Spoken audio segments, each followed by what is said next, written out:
Campervan side pods can retail for over £2,000. So I designed and built my own. And in this video, I'm going to show you exactly how I did that and how much it cost me.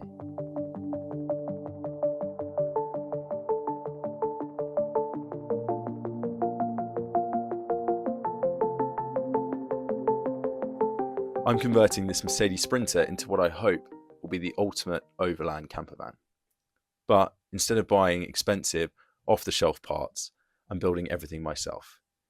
The intention isn't just to save money, it's to build products that are more durable, lighter, fully customized, and to be completely transparent with you guys about the process and the costs involved. Side pods extend the rear body line of the van and allow you to fit a full-size double bed widthways, which for a van like mine, a medium wheelbase, is especially important as every centimetre matters. The problem is, any products designed and built for campervans seem to be really expensive.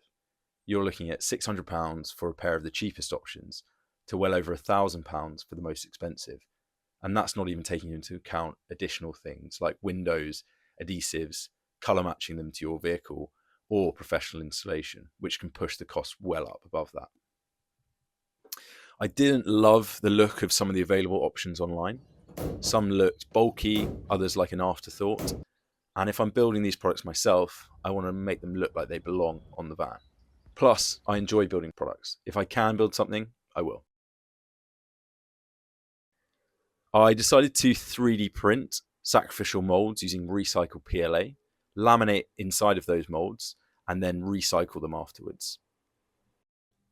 I chose to use vinylester resin for its fantastic mechanical properties and its resistance to extreme temperatures, 450 GSM chopped strand mat to conform to the complex curves of the pods, and a durable polyurethane coating to finish the pods off.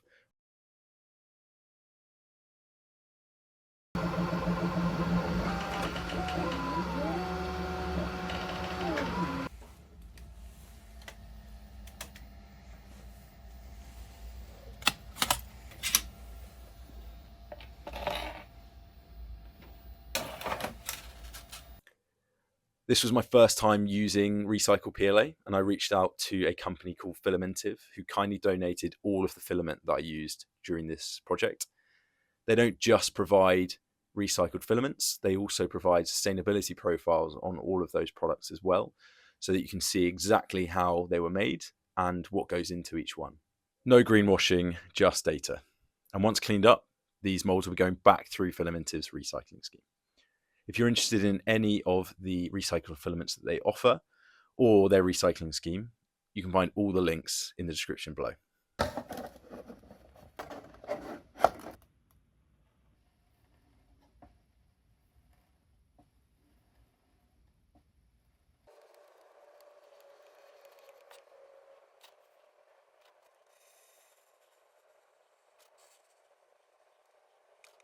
This is where most of the time goes.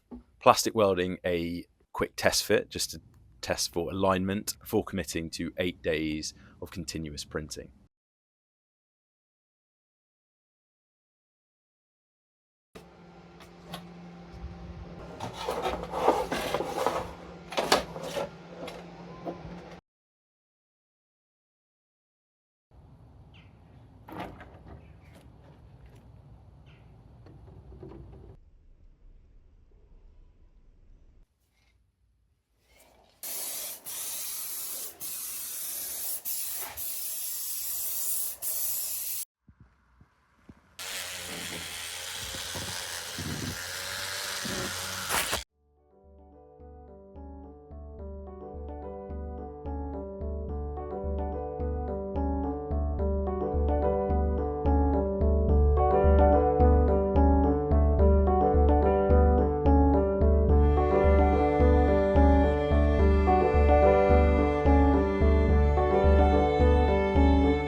While I waited for a break in what has felt like non-stop rain at the start of this year and 72 hours for the Raptor coating to fully cure, I could break down the mould ready for recycling, which was certainly hard work, but better than it all going to landfill, in my opinion.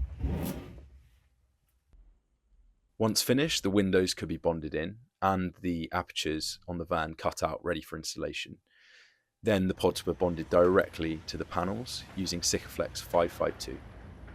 Alignment here was absolutely critical.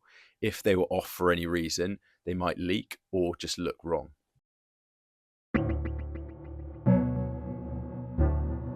I'm really happy with how they turned out. They look like they fit into the body lines of the van and don't look like an add-on.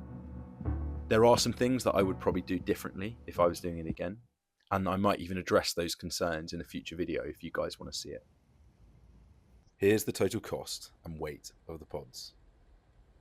This is the first in a series of parts that I'm designing for this van. If there's something that you guys want to see me build, please do put it in the comments below, and if I haven't already got it on my list, I'll certainly add it.